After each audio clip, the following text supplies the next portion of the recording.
Nakakabighaning halimuyak ng kanyang kusina. Nakakatakam na lutuin sa kanyang hapagkainan. Pabalik-balikan recipe ng mga pagkain kanyang ibabahagi direct from her kitchen sa kusina ni Momsy.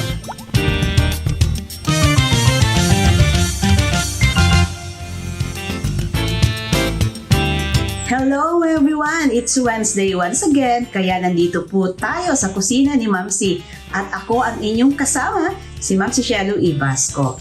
Magluluto po ako ngayon ng scrambled egg with a twist. Yan, protein-rich breakfast po ito. Pwedeng ito na lang or sasabayan nyo ito ng kanin or ipapalaman po ninyo ito sa pandesal. Pero ako ang gusto ko dito ay iyong malunggay kasi gustong-gusto ko po ng fiber. So, I will be preparing scrambled egg with a twist. So, let's go! Heto na yung mga ingredients na gagamitin ko sa video na ito. 5 itlog, 1 cup na hinimay na dahon ng malunggay, asin at paminta according sa panlasa. May natira pa po pala ako sa fridge na kita ko na leftover na giniling na baka ay gagamitin ko ito ngayon, mozzarella cheese at syempre po cooking oil.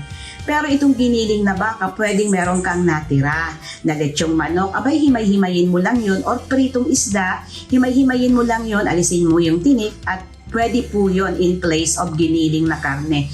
At yung mozzarella cheese, actually, pwede naman pong wala. Nagkataon din lang ngayon na meron ako mga leftover from the holidays, kaya gagamitin ko po ito sa paghahanda ng scrambled egg with a twist. Ihalo na yung asin at paminta dun sa egg at saka ito po ay batihin.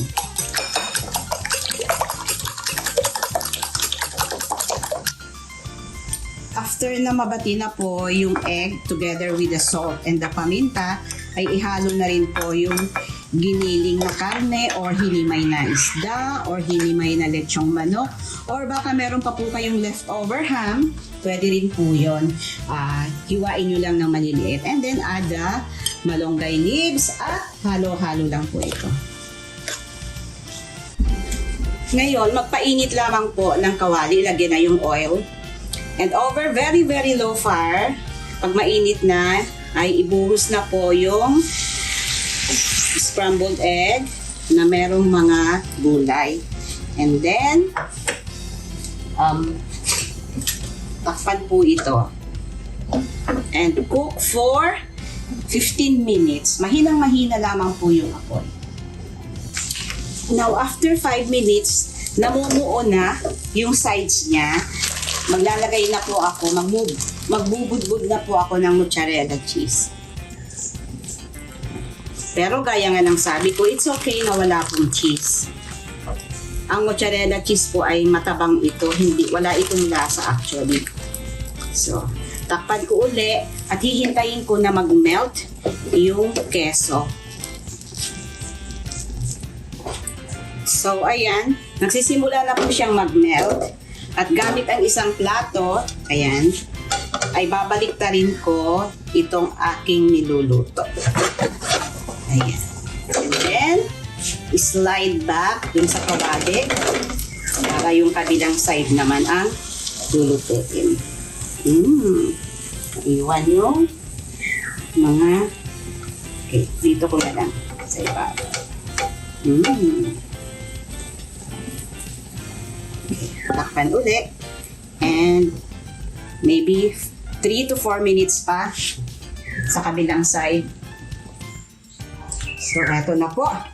At yan, babaliktarin ko na sa ating serving plate. Ayan. Yuhuu!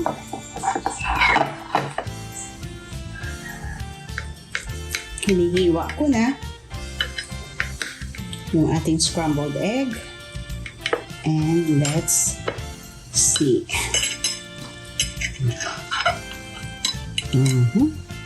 Ayan. So, oops, kainit pa. Eto na po, hindi ko siya mahawakan. Ako yung cheese, talagang, nahihila siya. So, mga kaibigan, try nyo po. ang ating scrambled egg with a twist. Tamang-tama ito.